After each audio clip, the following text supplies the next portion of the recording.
And we begin tonight with the impact of the massive No Kings protests that took place all across the country this weekend.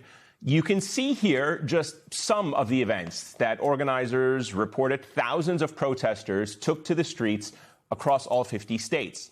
Americans turned out in huge numbers yet again to protest against Donald Trump and his policies. And the discontent is now showing up in the data. New polling from the University of Massachusetts shows that Trump has his lowest approval ratings yet. Only 33% approve, 62% disapprove.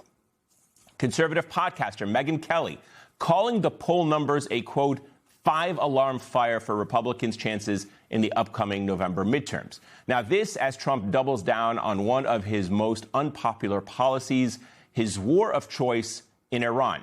Sending more ground troops to the region seems to be in the cards. The New York Times reporting, quote, the newly deployed commandos joined 2,500 Marines and another 2,500 sailors who recently arrived in the region. Altogether, there are now more than 50,000 American troops stationed in the Middle East, roughly 10,000 more than usual. The Wall Street Journal reports that Trump is considering sending boots on the ground to extract uranium from Iran. Even many prominent conservative voices, including some who actually supported the war in Iraq, are now sounding off.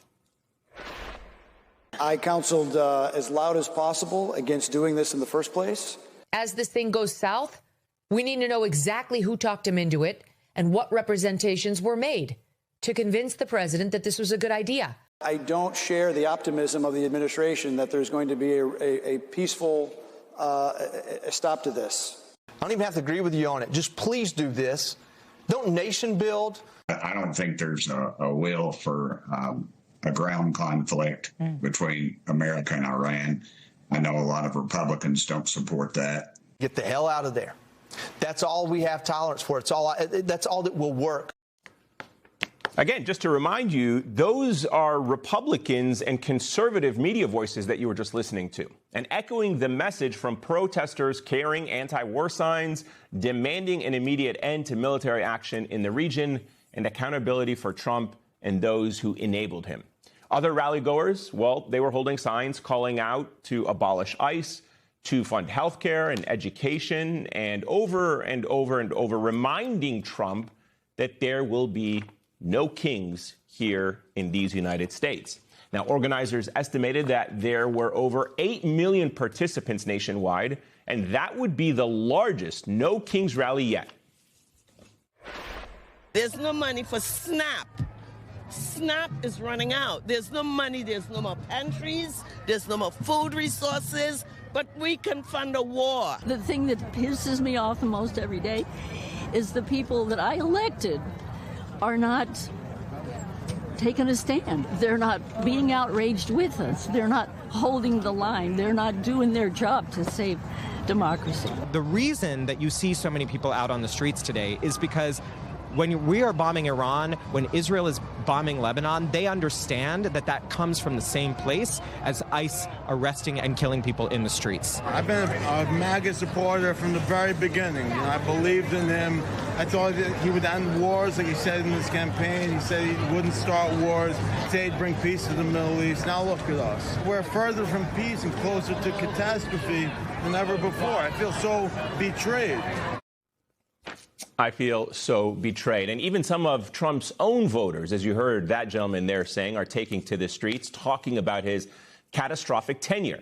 Trump didn't acknowledge the protests at all, even though they compromised one of the largest single-day demonstrations in American history.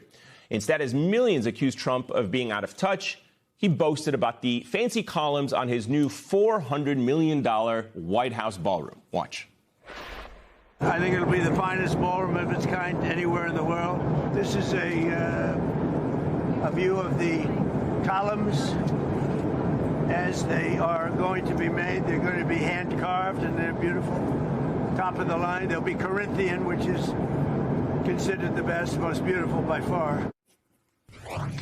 Joining me now is Molly Jong-Fast, New York Times opinion writer and host of the Fast Politics podcast, and Leah Greenberg, co-executive director of Indivisible, organizers of those massive No King protests. Leah, I'd love to start with you and kind of get your thoughts. We're now a day out after those massive protests across the country. Give me your sense of what your biggest takeaway was to the turnout on Saturday and your general reactions to it. Well, what we saw on Saturday was a historic outpouring of anger across the country. I think it is powerful and incredible that we see these photos and these videos from the big city protests where you get hundreds of thousands of people out. But what I think might not always be captured by those videos is the extraordinary growth of these protests and this organizing in red and rural and suburban communities all over the country, which is happening at the same time. More than 60% of the folks who RSVP'd to our event this time around were coming from red, rural, and suburban and swing state areas. And we think that is an extraordinary demonstration of the fact that opposition to Trump is really reaching across the country and across the globe. I should also note we had protests on all 7 continents. Yeah, it's a very important point, Molly, that she brings up that, 60% is in red, rural, and swing states. And it doesn't bode well for Trump going into the midterms and the Republicans, because as you are seeing, at a time when he should be trying to consolidate support and trying to lift his party or try to at least get it across the finishing line, he's on a plane with a poster talking about columns and ignoring the fact that 8 million people took to the streets against him. Right. And remember, these are midterms coming up. So this is the House of Representatives. That means he's got to win, or he's got to at least keep House seats in red states and blue states. I do think, I think so much about my father, who marched this weekend. And he was in a retirement area of California. And he sent me these pictures of huge groups. And, my father's age, he's a baby boomer.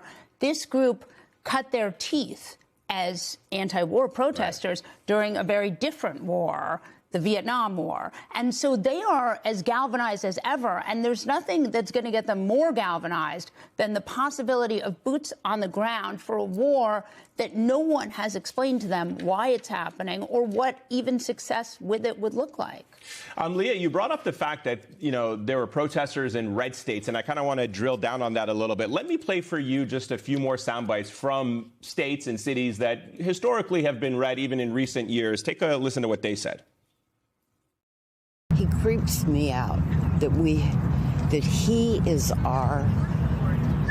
what the world sees. But I have friends in many countries, and I apologize to them.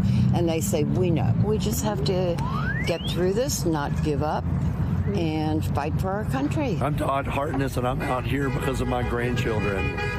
We're not going to stay silent. He has to take that into accountability and still love all of us as one, and still make sure that he do the right thing for all of us as one to build this country and to help make this country stay strong.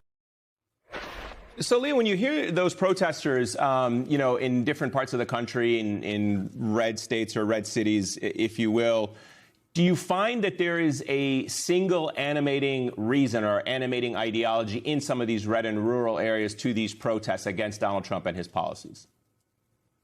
I think it's hard to pinpoint just one thing. I think people are responding to a broad understanding that there is this imperious, unaccountable governance by this man who's out of control, who's raiding the federal government in order to enrich himself, who's unleashing violence and terror at home and abroad, who is collectively a threat to our freedom, our safety, our well-being in this country.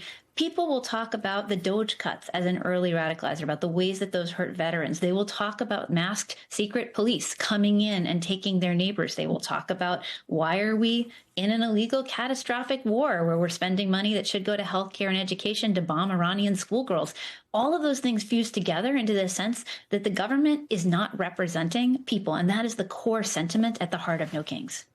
Yeah, No Kings, Molly, is a very, appropriate title, because in many of these issues that we're seeing, it is the abuse of power. It is a president who's going to war in Iran without the authorization from Congress. It is a president who is, in some cases, supporting the arresting of American citizens without proper warrants or going into private property without proper warrants, spending money that is not necessarily authorized for specific programs. I can go on and on and on.